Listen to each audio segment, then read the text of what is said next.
No matter what anyone else tells you, there are profitable real estate investments available on the market right now. You just need to know how to find them and how to implement the right business plan to maximize your returns. Depending on the property and the market, that might mean a short-term rental strategy or a long-term one. Today, we'll show you how to project expenses, revenue, and other key metrics for either strategy. Select the best one to achieve your goals and put yourself on the path to financial freedom.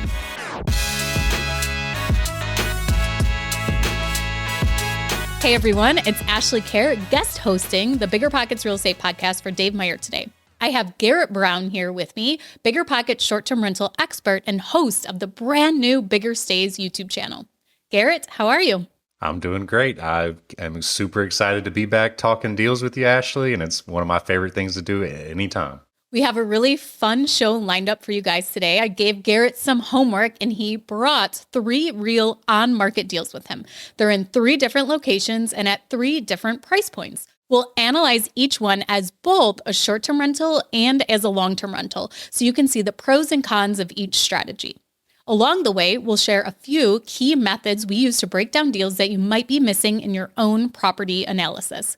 Okay, Garrett, are you ready? Born ready. Okay, so Garrett, what is the first deal that you brought us today to analyze? So the first deal is in Fredericksburg, Texas, which this city rings bells with anybody within Texas of a travel destination here, but maybe not for other people.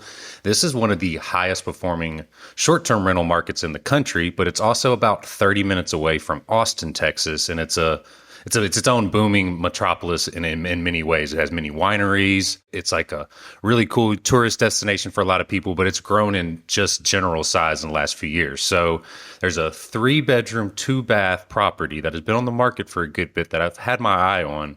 It's about 1,800 square feet, and it's priced at about $449,000 right now. But when I analyze it as a short-term rental, it can project the revenue of being almost $74,000, which the shocking part about that is that's actually one of the lower projected revenues in the neighborhood that it's in. There's a few of them that are performing with $120,000 a year revenue, $100,000 a year revenue. But the secret sauce for short-term rentals is it's the purchase price. I don't want to say it's irrelevant with short-term rentals, but the thing that really pushes the needle and how you can get up to that $100,000, $120,000 gross revenue, mind you, per year is the amenities that you add and then being able to get your average daily rate and your occupancy goals up. AirDNA, they're kind of the short-term rental data expert, for a lack of better words, within the industry. And their projections are it's going to have a 46% occupancy rate with a $437 average daily rate, which is what you could bring in as a short-term rental. But the key with AirDNA, and they'll tell you this themselves, is that's just a baseline number. You want to go in and really analyze your competition and comparables that are nearby. And after I did that using AirDNA and tools like Airbnb, I see that something as simple as adding a hot tub and making the backyard just a little nicer and welcoming. That's how you could probably get to that $100,000, $120,000 revenue side that we're kind of looking for. Because my current cash on cash projection, if we just use the baseline AirDNA numbers, is pretty low. It's close to about 1%, which is, I would never say anybody to do that deal. But where the true short-term rental investors and the ones that have been winning in some markets is they go in and to analyze these, and actually you're able to beat the AirDNA projections quite a bit if you're able to analyze your competition and see what they are doing so well that is getting them to that top of the market to reach that, $100,000, $120,000 that we're hoping for.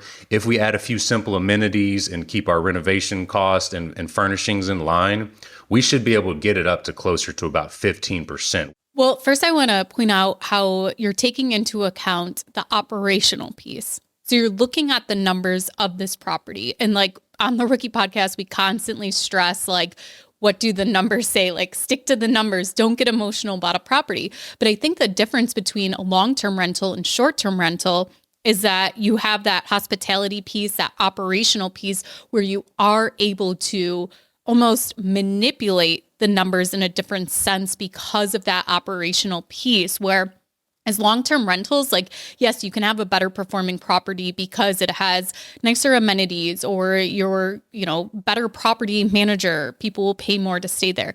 Whatever that may be, that's it's not going to move the needle that much. Like, you have to stick to your projected rents, where in your case, you can manipulate to actually make the deal work for you based on the operations. And I think that's a really, really unique like strategy.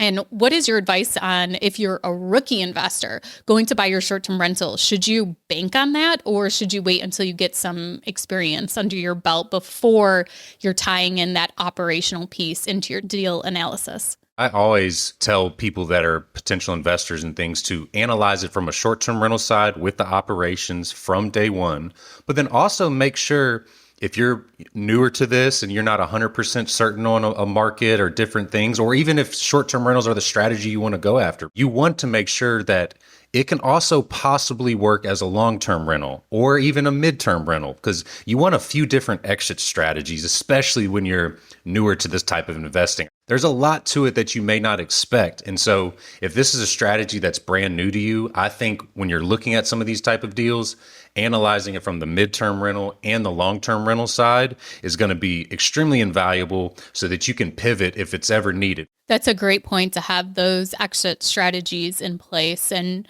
one thing I think that I want to make clear too is that when I say Garrett takes into that operational piece and how he can make the property unique, he's still looking at the numbers. He's just looking at the higher end because he's going to be able to get more. It's not that he's completely winging it and saying, oh, my, unique skill is worth $200 more a night. It's still looking at the numbers, but instead of taking, what the median rent is or the average rent of the property, he's going towards the higher end of the better performing properties because he knows he can get it there. Like I said, this is projected about 74,000. I'm very confident that I can beat that number because there's proven comps within a few block radius, 4 or 5 that are doing 90,000, 100,000, 110,000.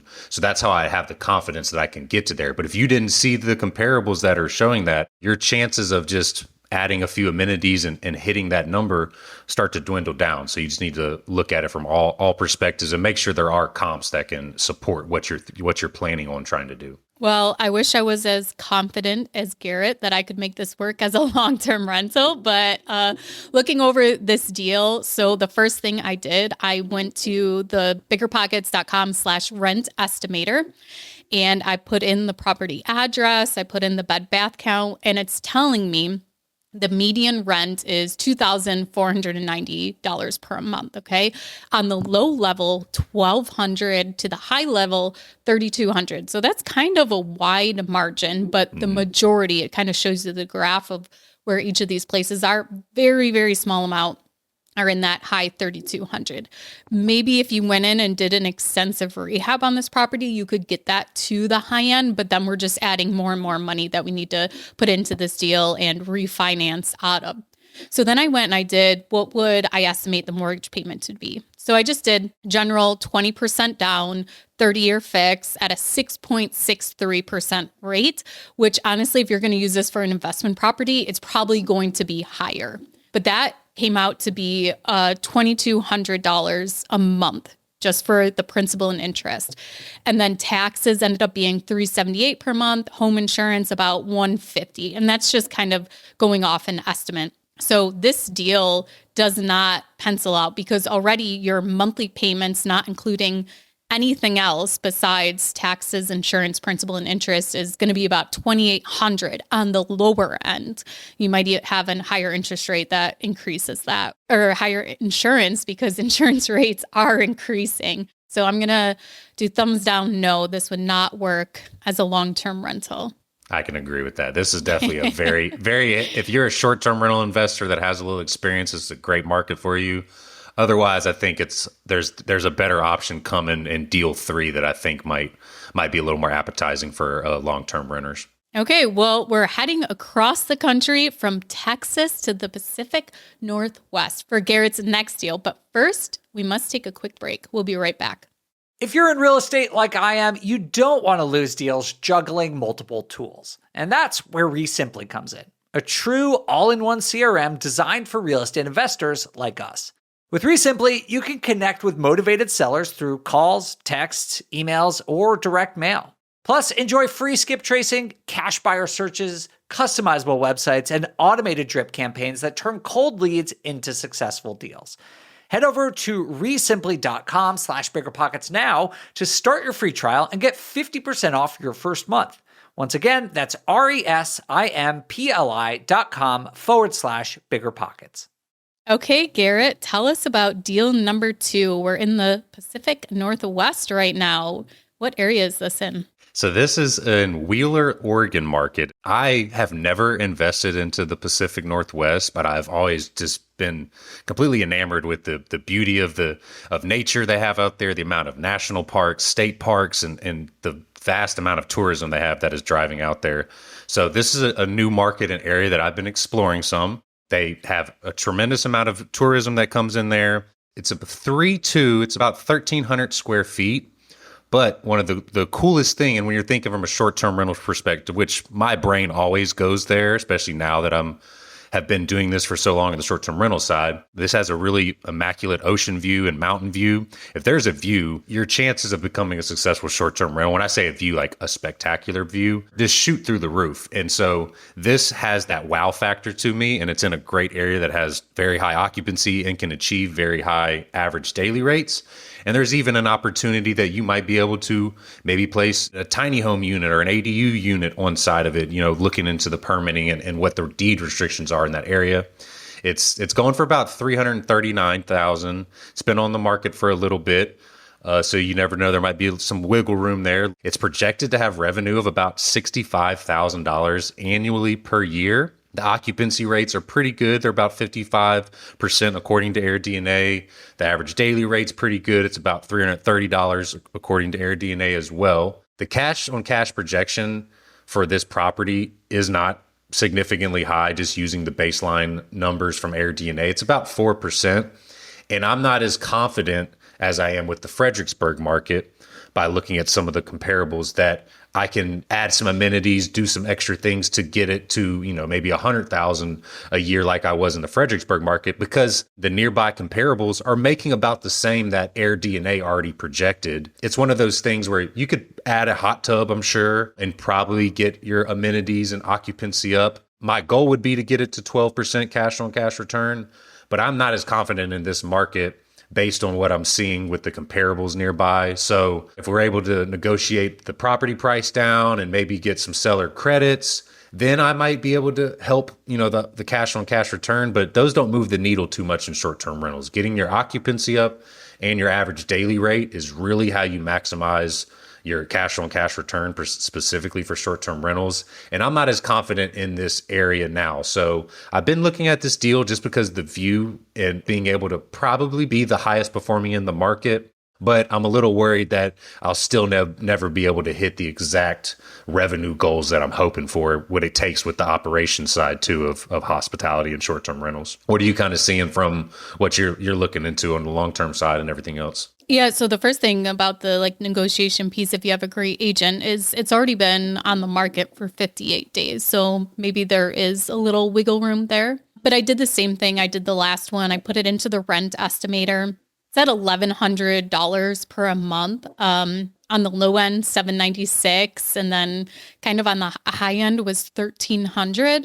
And then it was very weird, but there was 2 properties that were actually getting over $3,000 a month. So those, I don't know if they were listed as fully furnished or what, but that I think kind of skewed the data a little bit. So we're going to take $1,100 per month for this property. Then we're going to go look at, what the mortgage payment would be on this property. So I did kind of the same rules I did last time. The mortgage payment ended up being about $2,000 per month with property taxes and insurance included. So already this doesn't pencil out. You're looking at about, a $900 deficit in cash flow every single month. But there was something that piqued my interest and could make this deal work. So in the listing, it mentions that you could potentially divide the lot. It's 100 by 100 lot, and you could build an additional structure. But what I think that you could do with this, you go to the planning board, you'd ask for that, the parcel to be divided, parceled off into its own separate piece, and I would sell that lot. Especially as a long-term rental, I don't need a big lot. You can maybe get a little bit more in rent. I mean, this definitely is market dependent, and I'd have to look into more of what people expect when they're renting. But like, the bigger the lot, the more you have to maintain as the landlord. Even if you tell the residents their job to maintain it, doesn't mean they're always gonna, trim the bushes, cut the grass, like do all these things to take care of a bigger lot. So I see the opportunity to parcel this lot and list it for sale. Sell that, let somebody else build their own structure on that, but use the cash from that to offset some of the costs of this property. And that could bring your monthly payment down, and that could actually make the deal work too. You also could combine strategies too. I have a property that one of my most successful ones is a piece of land that I divided some, and I have a long-term rental on it and a short-term rental. And the long-term rental tenant, which you have to find the right person, and there's a myriad of things that come up. They actually help me run some of my short-term rentals, and they also rent from me for the long-term rental, and I give them a little bit of a discounted rate, and we work out some payment things on like a 1099. But you also can mix strategies as well, and possibly find something that can work for a little bit of both, especially if you're able to split the lot and get added value on both sides. There's a myriad of ways within real estate that you can be creative and make a deal work to its highest and fullest potential, and balance out the risk and rewards. Well, we have one more deal to share today, which is at an even lower price point. It's well under $300,000. So where is the third deal today, Garrett? This is in Waco, Texas, which I'm not sure if we have any Chip and Joanna Gaines fans. I was just going to ask, is that from yes, Fixer Upper? That is absolutely. So it kind of blows my mind, and I'm a native Texan for a long time, like how popular Waco has become in the last, maybe 10 years. And a lot of it is solely dedicated to Chip and Joanna Gaines. They have built like an amazing infrastructure out there. It's, that's where all the Fixer Upper episodes were filmed for most of them. So it's become a pretty popular destination because they've added a lot of other things too. They have some really cool tourist destination, like these old silos that people go tour. There's a lot of, it's kind of hustling, bustling. It's near all the major metro hubs of Dallas, Austin, and Houston. It's kind of like a midway point for all of them. So it's become a pretty popular short-term rental market, but it also has a lot of real estate metrics overall that make it a great area in general, from long-term to mid-term rentals. And I've had my eye in this area for a while. This property is a 3-2. It's about 1,400 square feet. One thing I really like about this property is that it comes furnished. You spend a lot of money up front, when you're furnishing a short-term rental. And I did a breakdown on Bigger Stay's YouTube channel talking about how much it actually costs to start a short-term rental business, one that you own. And one of the biggest price differences that comes in is when you have to furnish it yourself. Because if you get into a property that already has furniture, the cash you're having to put out immediately is almost cut in half sometimes, depending on how the price point. Something like this, it's going to be close to that. So it's listed at about $275,000. This is not a vacation destination only area, like the other two that we kind of mentioned first. Those were definitely more tourist vacation areas predominantly. This one has metrics all around. The occupancy is pretty good. It's about 52% according to AirDNA. The average daily rate is around $220. So they're a little bit on the lower end, but there's not much renovation that you need to put into it. There's not much furniture that you need to put into it, maybe $10,000 each for both of them. The issue here that I want people to pay attention to for when you're getting into this type of market that may not fully be a vacation destination area is Waco has started to crack down on the amount of short-term rentals that are able to get permits in the area. I was able to look at the city code, look at their short-term rental restrictions and different compliances they put together. They're usually available online. A simple Google search can at least find most of it. Just type in, Waco short-term rental regulations. This property sits on a street that you're able to do short-term rentals on. So I'm looking at the competition nearby. There's a few of them that have gotten to $52,000. There's two of them that one does $60,000, another one does $65,000 gross revenue annually. So I at least know there's a little upside compared to what AirDNA is projecting at the $42,000. When I'm looking at a short-term rental, I really want to see if the backyard has room for improvement. There's usually two reasons why people will book short-term rentals over a hotel, especially in this type of area. If you have a really cool backyard that has the amenities that cannot be provided privately at a hotel, and if you have a stellar kitchen. That's the one thing I always tell people is your kitchen, you need to have all the utensils and it needs to be nice, because this is one selling point versus somebody going book a hotel with their family, is that you have the kitchen and backyard. If you look at the cash on cash return for this type of project, though, it's definitely nothing that I would personally want to get into for this exact property from a short-term rental side, because even with the furniture in it and not having to spend much on it, you're going to be looking at probably a negative 15% cash on cash return, which immediately turns you off. And my brain was like, okay, maybe I can get to that, $60,000 to $65,000 annually that a few properties are doing nearby as well.